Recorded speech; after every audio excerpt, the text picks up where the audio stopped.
Cumprimento a todos os meus irmãos com a paz de Jesus. Seja bem-vindo ao estudo da lição da Escola Sabatina número 3, a gaiola. Antes de começar, vamos orar. Pai querido que estás nos céus, aqui estamos na Tua presença, te adorando, porque só o Senhor é Deus, nosso Salvador. Derrama sobre mim e os meus irmãos o Espírito Santo, que ao abrirmos a Tua palavra, o Senhor nos ajude a entender a lição que o Senhor tem para nós nesta lição, Pai. Que o Senhor nos eduque, que o Senhor nos corrija, que o Senhor nos transforme, que o Senhor nos purifique, que o Senhor nos faça mais semelhantes ao Teu Filho Jesus. É em nome de Jesus que pedimos. Amém. A gaiola. O verso áureo diz: nisso vocês exultam, embora no presente, por breve tempo, se necessário, sejam contristados por várias provações. 1 Pedro 1, verso 6. À plena luz do dia, e ouvindo a música de outras vozes, o pássaro engaiolado não aprenderá a canção que o dono procure lhe ensinar. Aprende um fragmento desta, um trinado daquela outra, mas nunca uma melodia determinada e completa. Eis, porém, que o dono cobre a gaiola e a coloca onde o pássaro não ouvirá, senão o canto que lhe quer ensinar o seu Criador. Nas trevas, o pássaro tenta de novo modular aquele canto até que por fim o entoa em perfeita melodia. O pássaro pode então sair da obscuridade e voltar para a luz. Não esquecerá jamais a melodia que lhe foi ensinada. É assim que Deus procede com os seus filhos. E Ele tem um canto para nos ensinar, e quando o houvermos aprendido no meio das sombras da aflição, poderemos cantá-lo para sempre. Observe, meu querido irmão, minha querida irmã, que quem leva o pássaro para as trevas é o próprio dono. Quem o coloca na gaiola é o próprio dono. Que exemplos existem na Bíblia em que o próprio Deus conduziu pessoas para experiências que ele sabia que causariam sofrimento?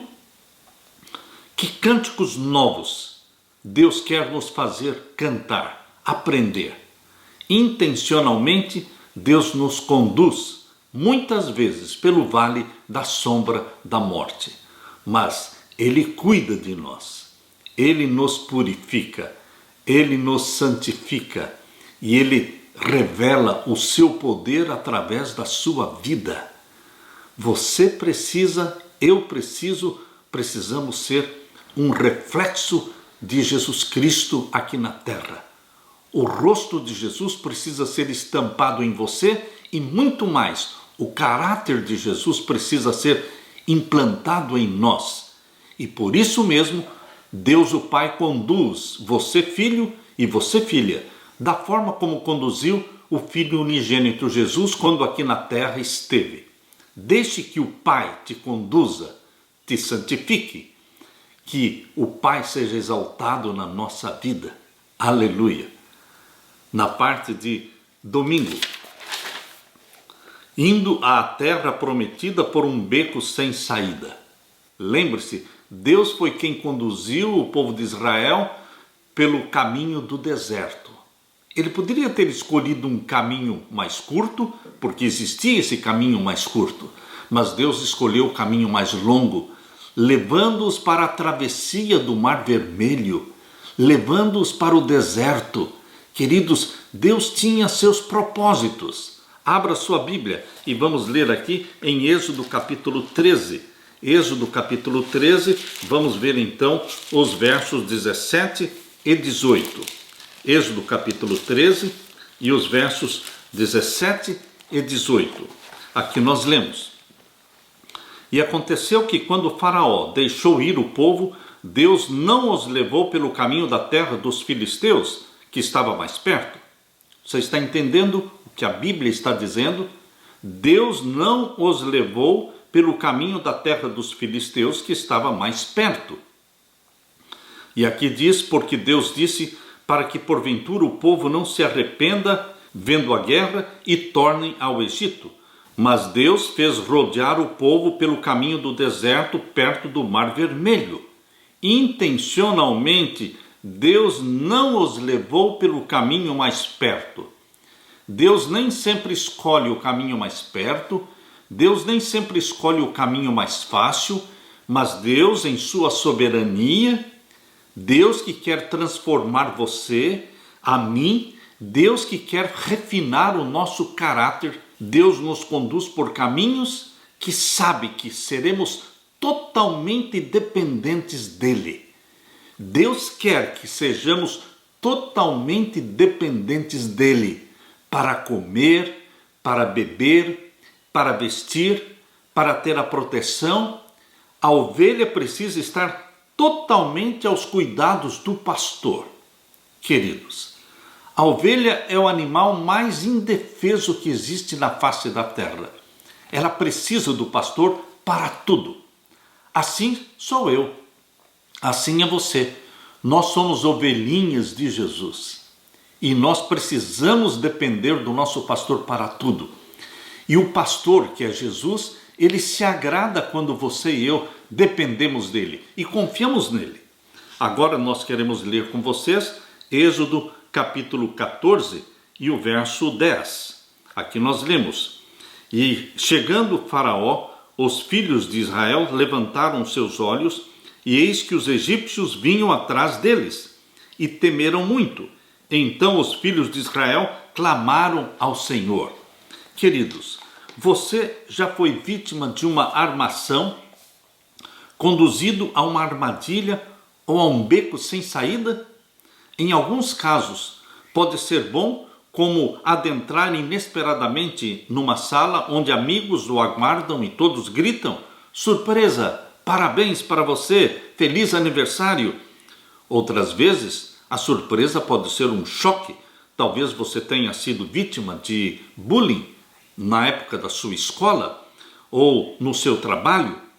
Do dia em que os israelitas deixaram o Egito até chegarem à terra prometida, o Senhor ia adiante deles durante o dia numa coluna de nuvem para os guiar pelo caminho, e durante a noite numa coluna de fogo para os iluminar, a fim de que caminhassem de dia e de noite, conforme diz em Êxodo capítulo 13 e o verso 21.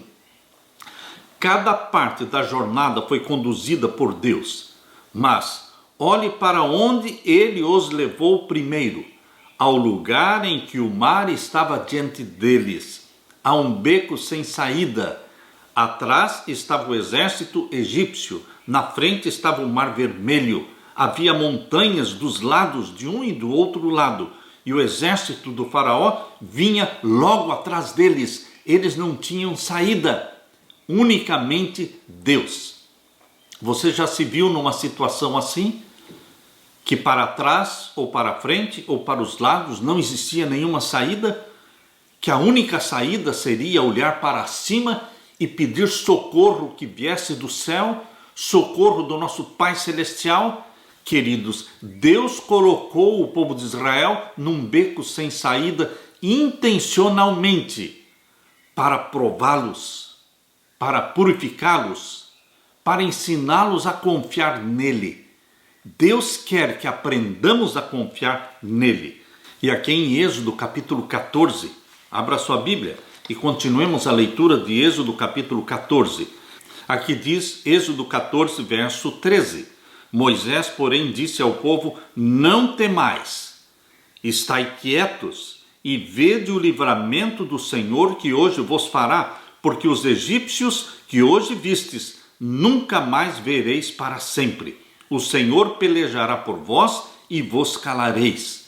Queridos, Moisés apaziguou, Moisés tranquilizou o povo, dizendo: não tenham medo.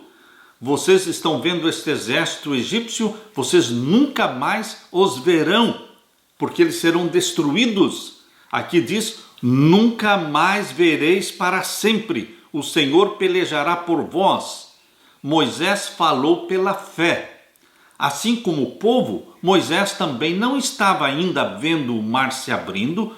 Moisés ainda não tinha visto a solução de Deus para este beco sem saída, mas pela fé Moisés afirmou que Deus pelejaria por eles, que Deus os livraria.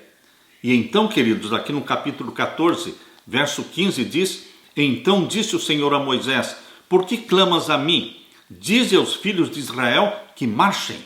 Primeiro Moisés tranquilizou o povo dizendo: não tenham medo, Deus pelejará, Deus os livrará. Depois Deus disse para Moisés: diga para o povo que marche.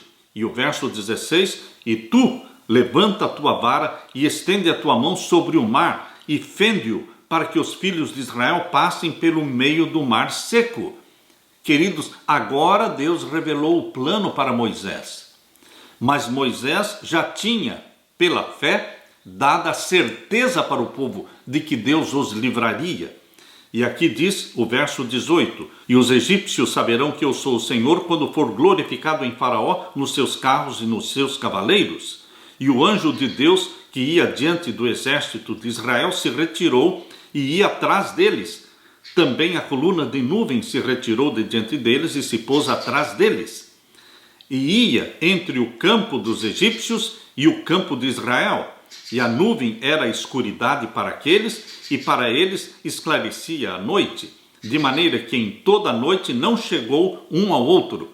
Verso 21, então Moisés estendeu a sua mão sobre o mar, e o Senhor fez retirar o mar por um forte vento oriental toda aquela noite. E o mar tornou-se em seco, e as águas foram partidas. E os filhos de Israel entraram pelo meio do mar em seco, e as águas foram-lhe como um muro à sua direita e à sua esquerda. Queridos, Deus fez um milagre, porque Moisés creu em Deus. E Moisés também colocou na mente do povo a mesma confiança, o mesmo espírito de confiança.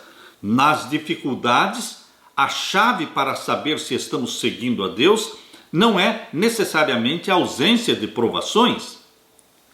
A ausência de provações não quer dizer necessariamente que você está andando com Deus, mas estar aberto é o que nós precisamos estar, abertos à instrução divina, em submissão contínua ao nosso Pai, ao nosso líder, ao nosso querido Jesus. Queridos, aqui em Êxodo 14, verso 31, nós lemos: e viu Israel a grande mão que o Senhor mostrara aos egípcios, e temeu o povo ao Senhor, e creram no Senhor e em Moisés, o seu servo.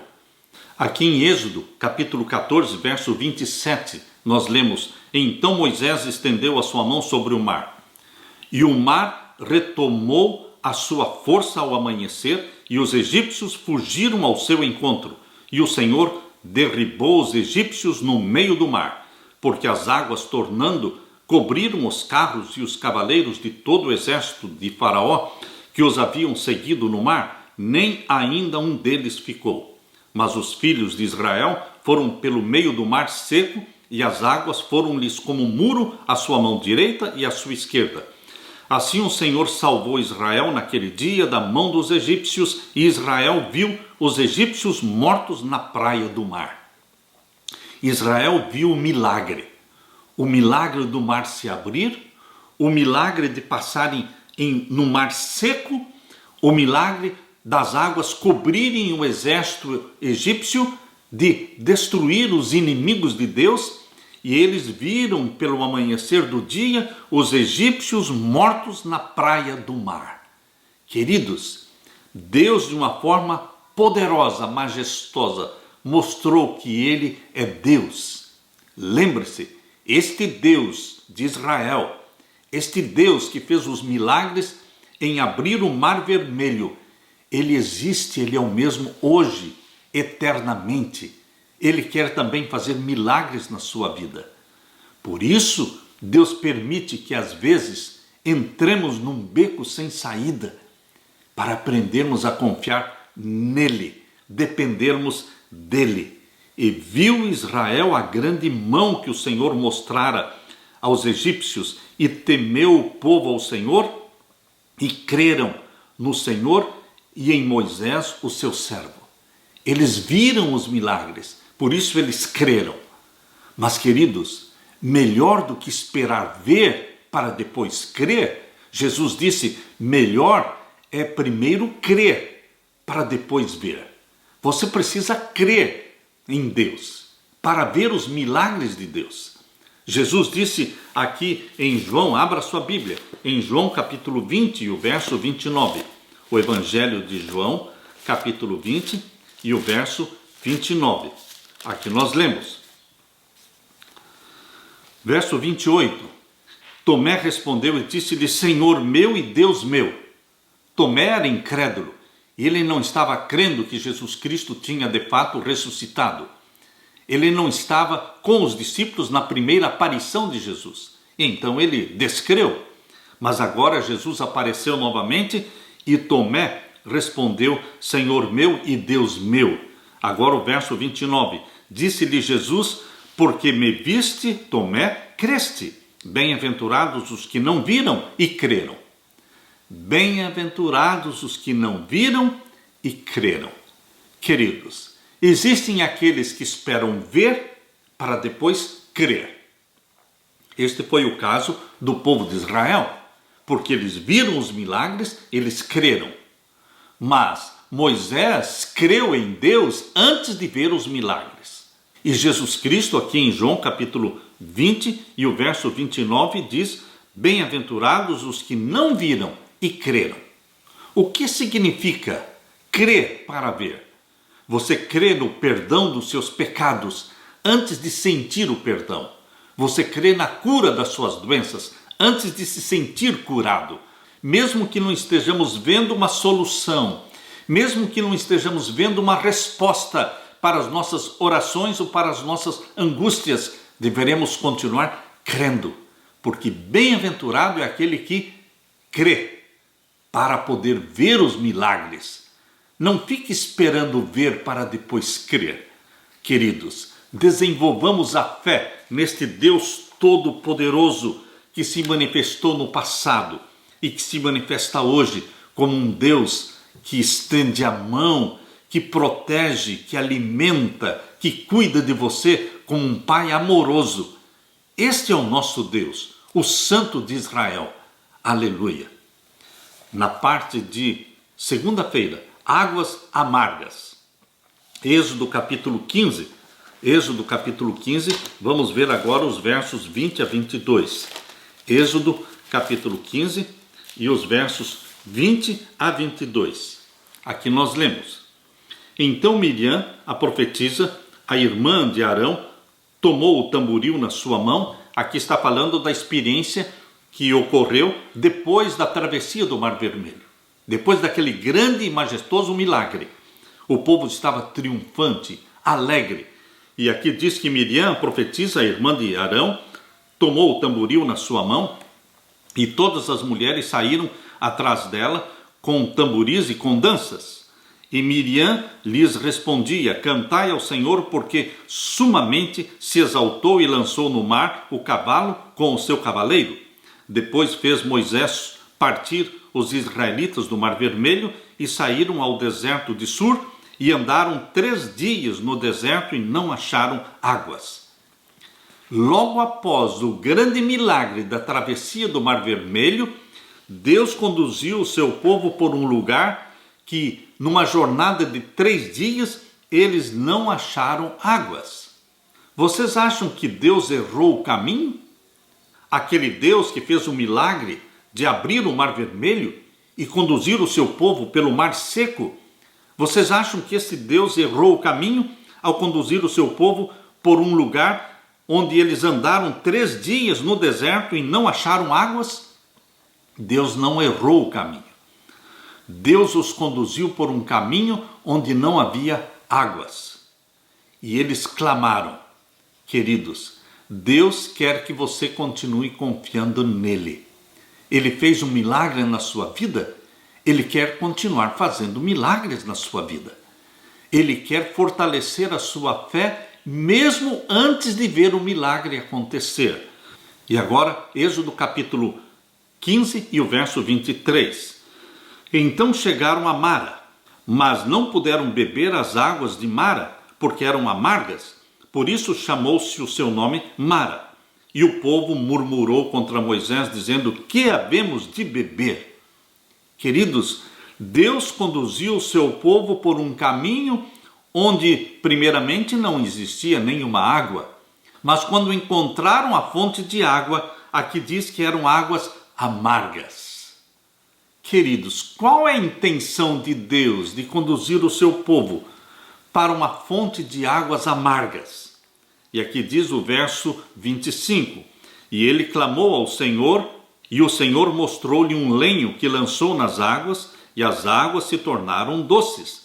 Ali lhes deu estatutos e uma ordenação, e ali os provou.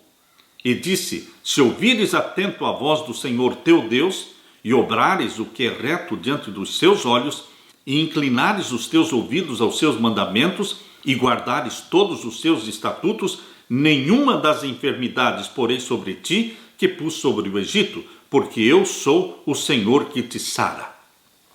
Eu sou o Senhor que te sara. Deus resolveu o problema das águas amargas simplesmente pedindo para que Moisés jogasse nas águas um pedaço de madeira, um lenho, e elas se tornaram doces. Este é o Deus do impossível. Ele faz aquilo que para nós é impossível fazer. Queridos, Deus transforma as amarguras da sua vida em doces memórias.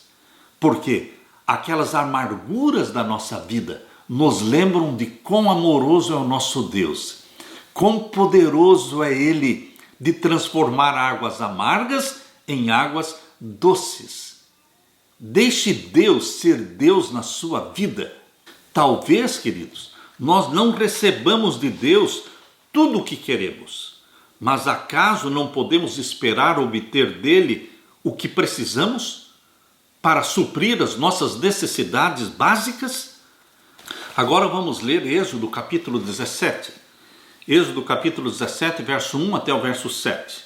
Depois toda a congregação dos filhos de Israel partiu do deserto de Sim pela sua jornada, segundo o mandamento do Senhor, e acamparam em Refidim, e não havia ali água para o povo beber. Novamente, Deus conduz o seu povo por um caminho em que eles não encontraram água. Aqui diz que eles se acamparam em Refidim.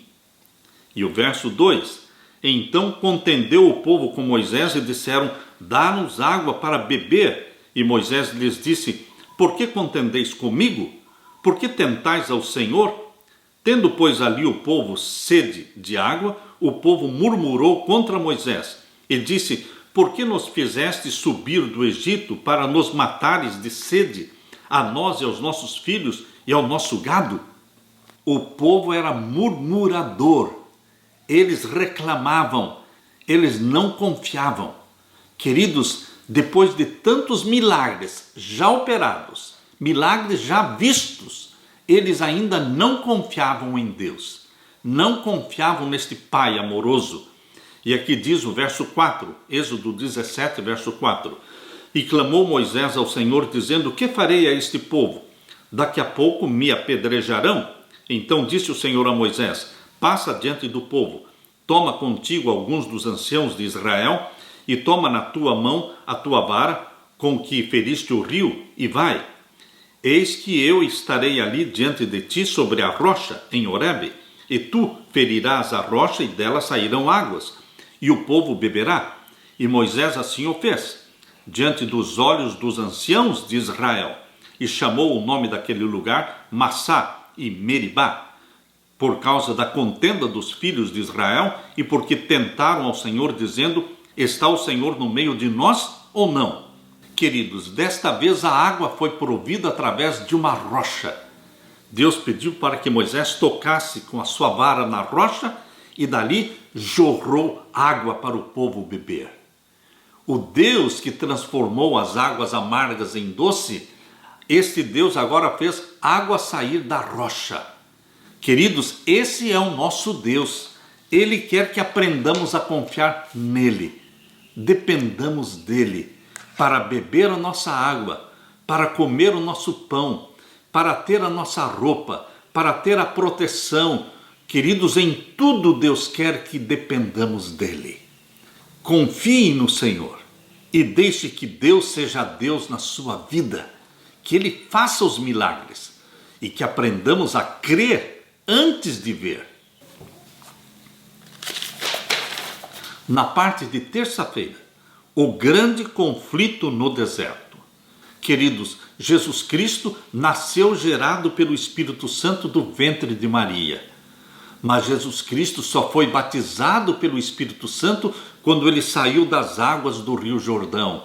Após o batismo, os céus se abriram e uma pomba representando o Espírito Santo desceu sobre ele.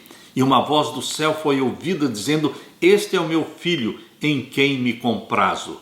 Ali Jesus Cristo no Jordão foi batizado pelo Espírito Santo quando ele tinha 30 anos e ali ele iniciou seu ministério.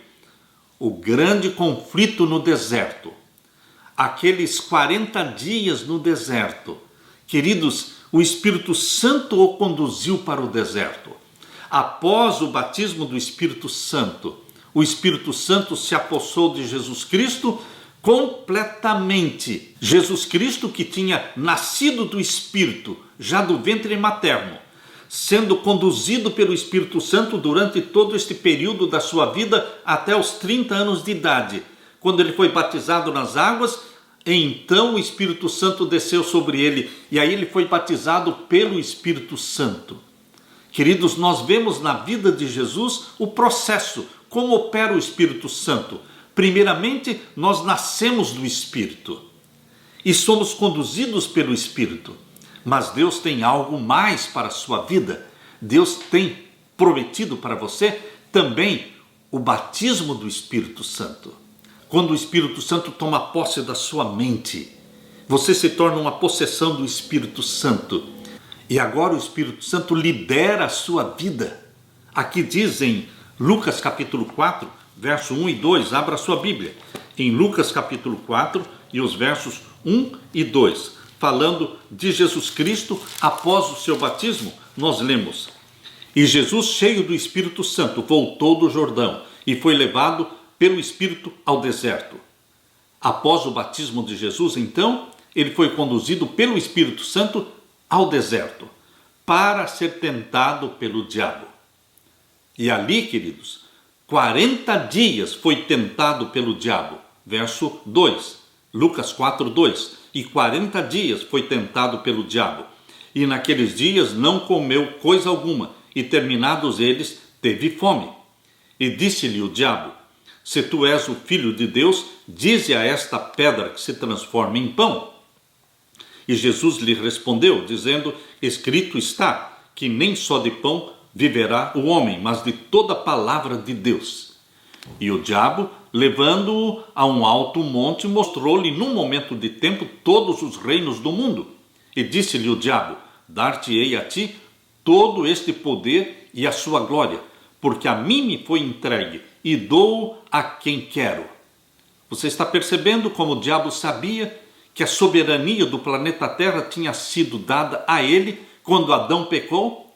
Quando Adão pecou, ele transferiu para Satanás a soberania deste planeta Terra.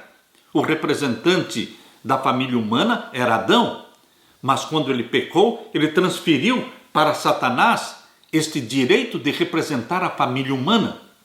Por isso Satanás está dizendo aqui em Lucas capítulo 4, verso 6, e disse-lhe o diabo: Dar-te-ei a ti todo este poder e a sua glória, porque a mim me foi entregue. Quem entregou a Satanás? Foi Adão. Dou a quem quero. Verso 7. Portanto, se tu me adorares, tudo será teu. Verso 8. E Jesus respondendo, disse-lhe: Vai-te, Satanás, porque está escrito: Adorarás ao Senhor teu Deus e só a ele servirás. Verso 9. E levou-o também a Jerusalém e pô-lo sobre o pináculo do templo e disse-lhe: Se tu és o Filho de Deus, lança-te daqui abaixo, porque está escrito: Mandará os seus anjos acerca de ti que te guardem. E o verso 12. E Jesus respondendo disse-lhe: Dito está, não tentarás ao Senhor teu Deus. E acabando o diabo toda a tentação, ausentou-se dele por algum tempo. Queridos, a mesma experiência relatada aqui em Lucas capítulo 4 você encontra também relatada em Mateus capítulo 4. Em Mateus capítulo 4, nós lemos verso 1 em diante: então foi conduzido Jesus pelo Espírito ao deserto para ser tentado pelo diabo. Depois do batismo de Jesus, no capítulo 3, versos 13 a 17, depois de Jesus batizado nas águas e então batizado pelo Espírito Santo, o capítulo 4, verso 1 diz: o Espírito Santo o conduziu ao deserto para ser tentado pelo diabo. Jesus não foi para o deserto por vontade própria. O Espírito Santo o conduziu. O conduziu para um lugar onde ele seria tentado pelo diabo. Será que Deus também nos conduz a situações em que seremos tentados pelo diabo? Certamente, queridos. Foi Deus quem conduziu o povo de Israel pelo Mar Vermelho. Foi Deus quem conduziu o povo de Israel até Refidim. Foi por ordem de Deus que o povo acampou em Refidim, onde não havia água, para que o povo aprendesse a confiar em Deus. Queridos, Deus cria situações para desenvolver em nós a fé, a dependência dele. A primeira tentação de Satanás para Jesus no deserto foi: transforma estas pedras em pães. Satanás apelava para o apetite humano. Adão caiu, Adão pecou por falta do domínio do apetite. Tanto Eva como Adão comeram do fruto proibido quando não precisariam comer. Nós precisamos vencer o poder do apetite. Jesus Cristo começou o seu ministério na terra através do batismo e então através dos 40 dias de jejum no deserto. 40 dias de jejum no deserto foi para obter o domínio sobre o apetite. Exatamente onde Adão caiu, Jesus iniciou a nossa restauração, a nossa redenção. E a primeira tentação de Satanás no deserto foi: transforma estas pedras em pães. Para Jesus Cristo, que estava faminto, depois de 40 dias sem comer, era uma tentação forte. Mais forte ainda porque Jesus, ele tinha poder para transformar as pedras em pães. Queridos, foi o apelo ao apetite. Jesus Cristo mostrou que nós deveremos colocar a palavra de Deus acima do nosso apetite. Por isso, queridos, a serva de Deus, no livro Conselho sobre o Regime Alimentar, ali ela fala que aquele que alcança o domínio do apetite, ele vencerá todas as outras tentações. Quando você obtém pela graça de Deus o domínio do apetite, você obterá vitória sobre todos os outros pecados. E aqui em Mateus capítulo 4, verso 5, está a segunda tentação de Satanás. Então o diabo transportou a cidade santa e o colocou sobre o pináculo do templo. E disse-lhe: se tu és o filho de Deus, lança-te daqui abaixo, porque está escrito que aos seus anjos dará ordens a teu respeito e tomar-te-ão nas mãos para que nunca tropeces em alguma pedra. Disse-lhe Jesus: também está escrito: não tentarás ao Senhor teu Deus. Esta segunda tentação, Satanás estava apelando para a presunção. A presunção, quando você se expõe desnecessariamente. Seria como que Daniel pulando dentro da cova dos leões por vontade própria, só para mostrar que Deus o protegeria. Não, queridos, Daniel não pulou dentro da cova dos leões, ele foi jogado lá dentro da cova dos leões. Não foi presunção, mas se Daniel tivesse pulado dentro da cova dos leões, teria sido presunção. O caso de Paulo, quando depois do naufrágio, lá na ilha, quando eles estavam recolhendo lenha para fazer a fogueira, quando Paulo foi picado por uma serpente, ali não foi presunção, porque ele foi picado pela serpente quando buscava lenha para fazer a fogueira. Mas se Paulo tivesse apanhado uma serpente e colocado a mão para que ela o picasse, para mostrar que Deus estava com ele, queridos, neste caso seria presunção, exibição. Nós deveremos ter muito cuidado para não confundir Fé com presunção. Fé é agir sob a palavra de Deus. Se Deus me manda ir, eu vou. Se Deus manda eu parar, eu paro. Fé é dependência e confiança e obediência a Deus, na palavra que saiu da boca de Deus. Mas não é fé quando nós mesmos nos expomos ao pecado, fazendo aquilo que Deus não pediu para que façamos. Por isso, Satanás pediu para Jesus se lançar lá do alto do templo. E se Jesus tivesse atendido o pedido de Satanás, ele estaria agindo por presunção e não por fé. A terceira tentação aqui, em Mateus capítulo 4, queridos, nós encontramos aqui no verso 8. Novamente o transportou o diabo a um monte muito alto e mostrou-lhe todos os reinos do mundo e a glória deles. E disse-lhe, tudo isso te darei, se prostrado me adorares. Queridos, aqui Satanás estava apelando para o amor ao mundo. Satanás iniciou a tentação pelo apetite, depois veio o apelo para a presunção, exibição, e finalmente Satanás falou sobre o amor ao mundo. Queridos, Deus quer fazer você vitorioso sobre o apetite. Deus quer fortalecer em você e em mim a fé, não a presunção, mas a fé. A firme confiança na palavra que sai da boca de Deus, obediência a Deus. E Deus quer arrancar de nós o amor ao mundo, o amor às riquezas do mundo, às posses do mundo. Deus quer dar a vitória para você, como deu a vitória também para Jesus Cristo no deserto. Quando Jesus venceu no deserto, ele venceu não porque ele era Deus, mas ele era um homem vivendo na dependência de Deus. Sendo filho de Deus, Jesus era Deus, mas ele não usava os seus poderes divinos, ele vivia na dependência do Pai, assim como todos os homens e todas as mulheres devemos viver na dependência de Deus.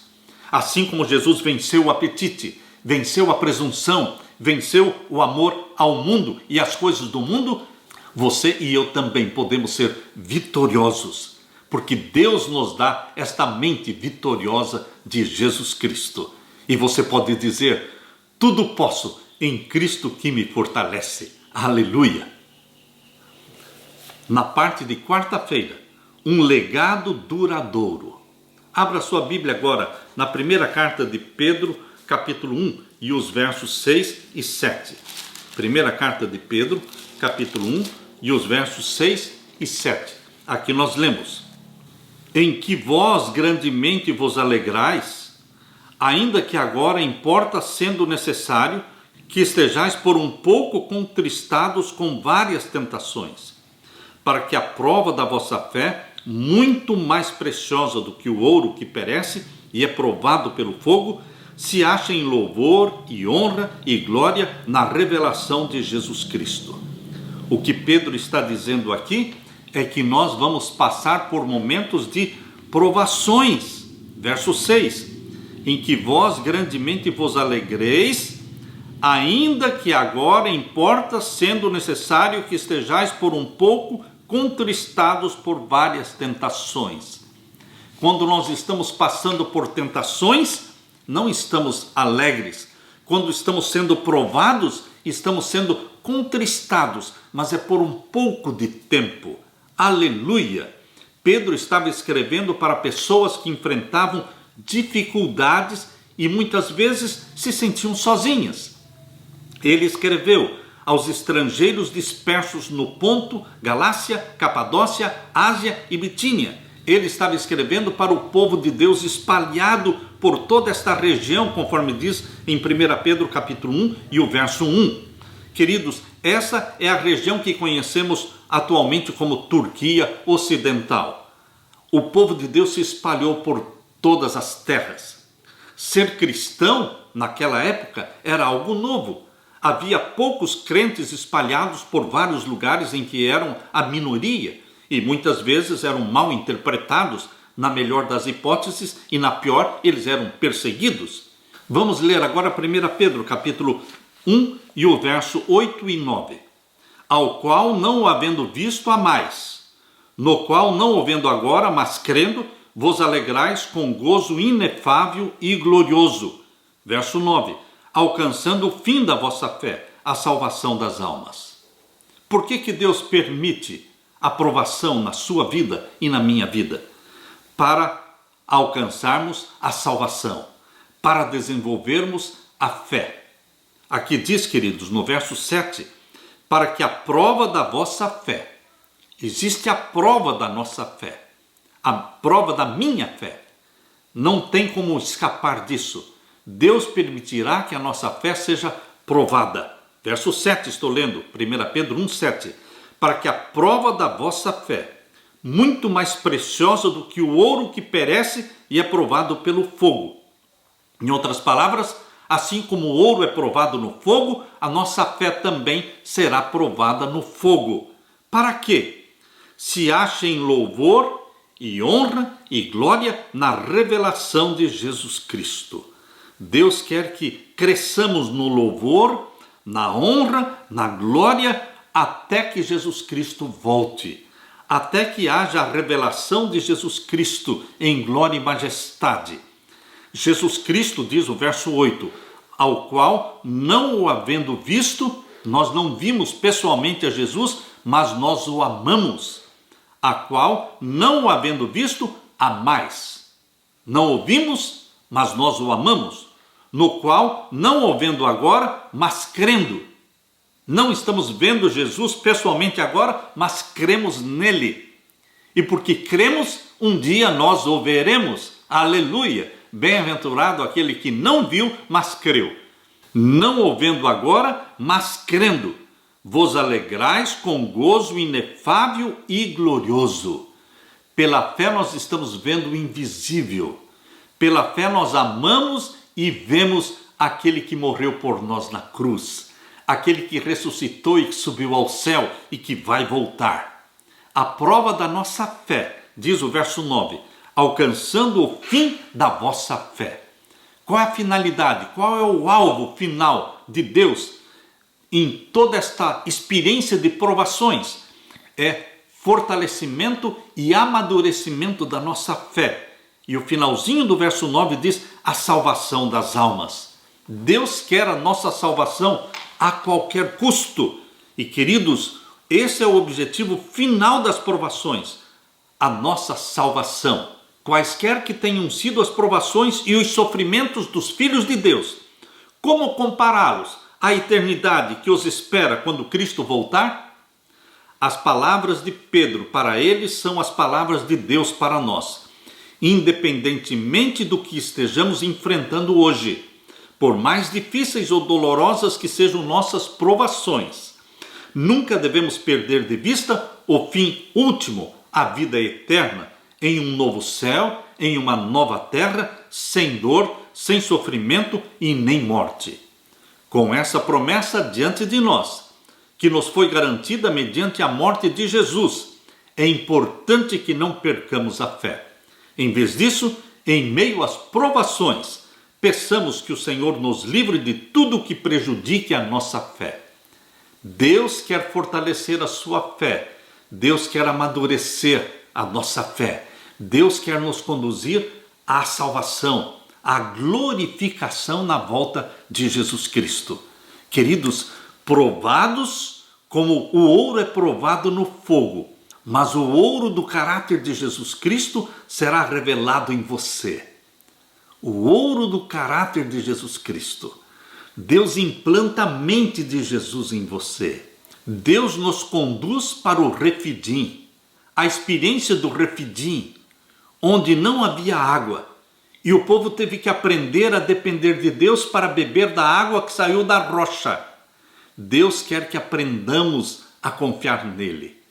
A experiência do Refidim é a experiência do povo de Deus hoje. A história se repete, mas não vamos ser incrédulos como foi o povo de Israel. Não, queridos. A experiência do povo de Israel lá em Refidim é para que você e eu não sejamos incrédulos.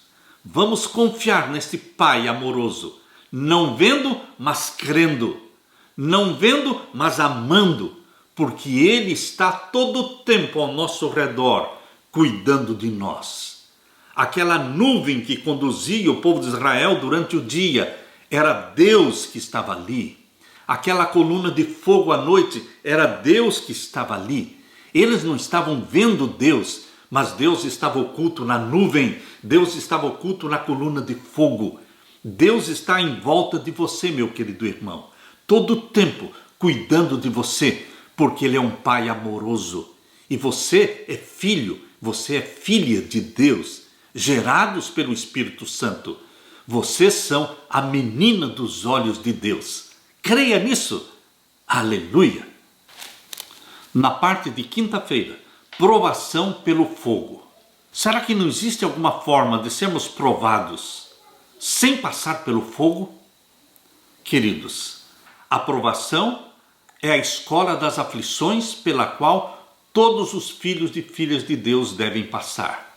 Passar pelo fogo não foi somente uma experiência daqueles 3 amigos de Daniel lá em Babilônia. Não, queridos. Passar pelo fogo não foi uma experiência somente dos mártires durante a Idade Média.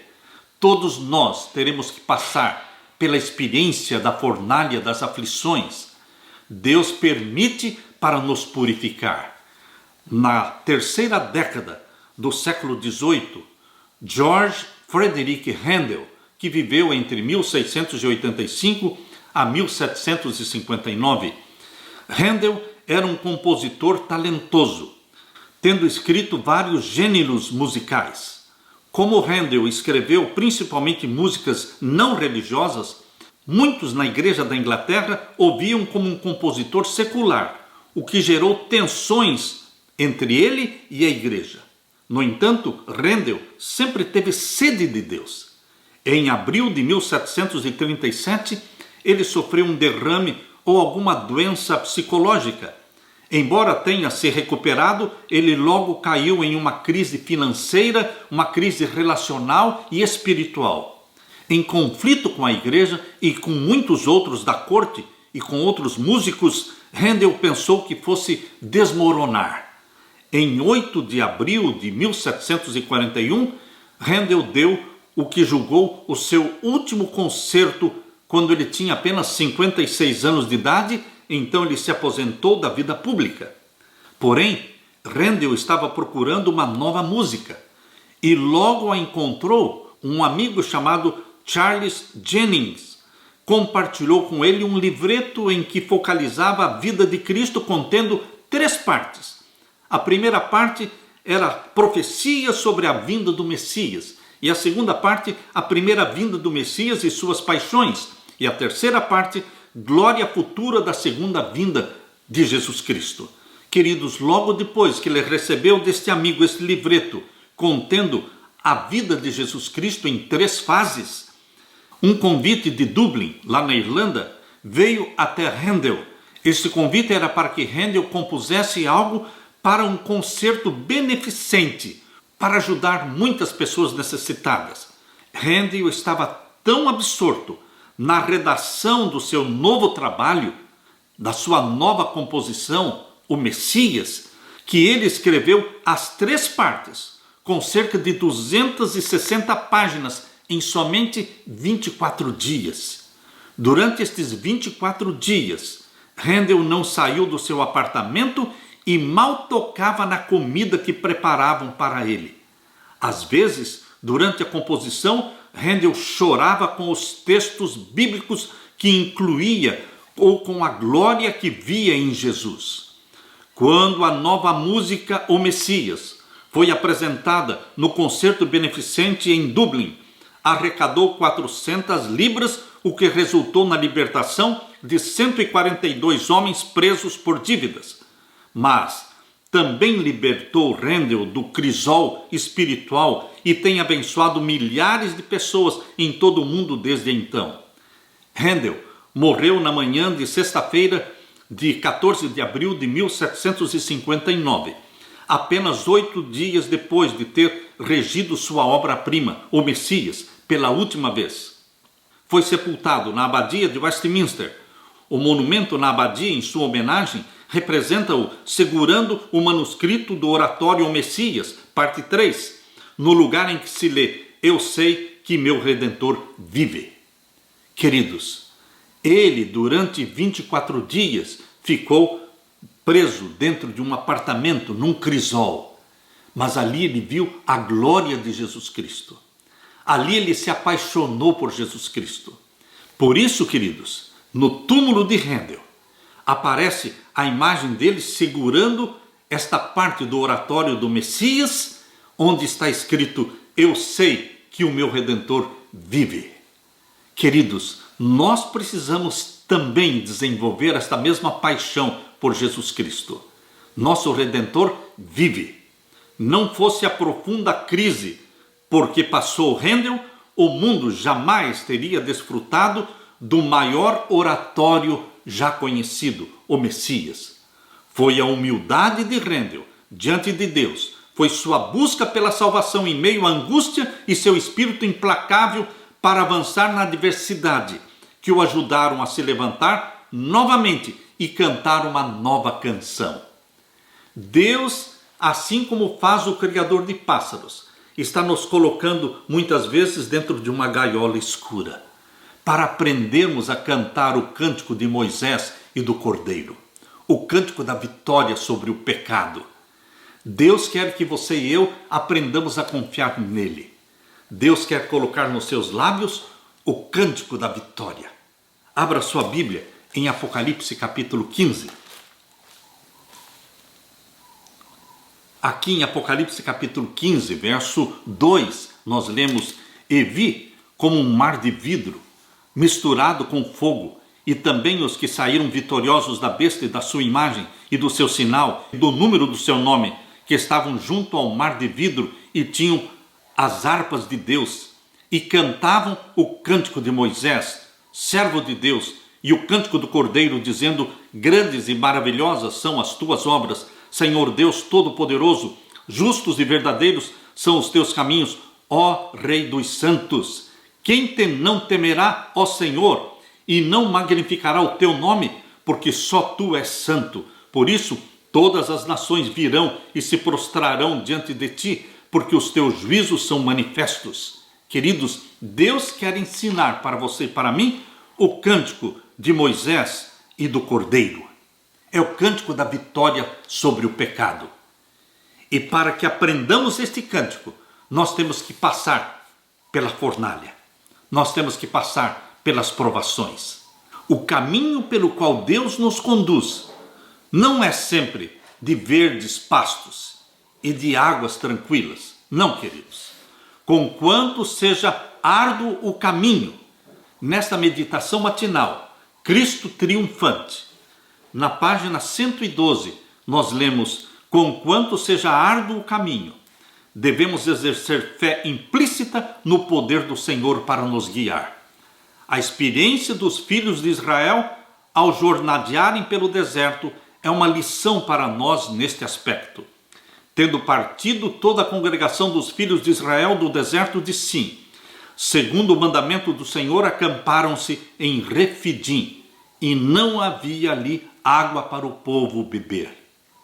Deus fez Israel acampar em Refidim, onde não havia água. Por quê? Deus os colocou acampados num lugar que ele já sabia que não havia água. Qual era a intenção de Deus? Pense um pouco na sua vida, meu querido irmão.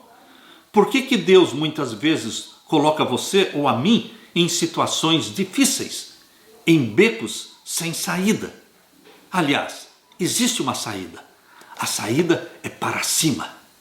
É para Ele que nós temos que recorrer e clamar. Aquele que se ocultava na coluna de nuvem os estava conduzindo, e fora por sua expressa ordem que se acamparam em Refidim. O general dos exércitos do céu sabia da falta de água em Refidim e trouxera seu povo até ali para testar-lhes a fé. A história se repete, meu querido irmão. Deus continua nos conduzindo muitas vezes até Refidim, onde não há água, para testar a nossa fé. Hoje muitos pensam que ao iniciar a sua vida cristã estarão livres de todas as necessidades e dificuldades, mas todos os que tomam sua cruz e seguem a Cristo chegam a um refidim em sua experiência. Vou repetir: todos os que tomam sua cruz e seguem a Cristo chegam a um refidim em sua experiência. A vida não é feita só de verdes pastos e águas tranquilas. Repito, a vida não é feita só de verdes pastos e águas tranquilas. O desapontamento nos sobrevém, chegam as privações, ocorrem circunstâncias que nos levam a lugares difíceis. Ao seguirmos pelo caminho estreito, fazendo o que achamos ser o nosso melhor, descobrimos que aflitivas provas nos sobrevêm. Concluímos que estivemos andando por nossa própria sabedoria distantes de Deus. Opressos pela consciência, arrazoamos que, se tivéssemos andado com Deus, não teríamos sofrido tanto. Mas, queridos, é assim que Deus nos conduz. Na antiguidade, o Senhor conduziu seu povo a Refidim e pode decidir levar-nos também para lá, e a fim de testar nossa fidelidade e lealdade para com Ele. Em misericórdia para com você e comigo, Ele, nosso Deus, nem sempre nos coloca nos lugares mais fáceis, pois, se o fizesse, em nossa autossuficiência, nos esqueceríamos de que o Senhor é o nosso ajudador em tempos de necessidades. Queridos, aprendamos a confiar em Deus, mesmo quando as provações vêm. Aprendamos a confiar em Deus, mesmo que Ele nos conduza para o Refidim. Os pastos nem sempre são verdes, e as águas nem sempre são tranquilas, mas o Senhor é o nosso pastor, mesmo quando andando pelo vale da sombra da morte. Nada nos faltará. Que Deus te conforte, que Deus te conduza, que Deus te abençoe e que Deus faça resplandecer o seu rosto sobre você. E que Deus te dê a paz que só meu Jesus Cristo tem para dar. Amém.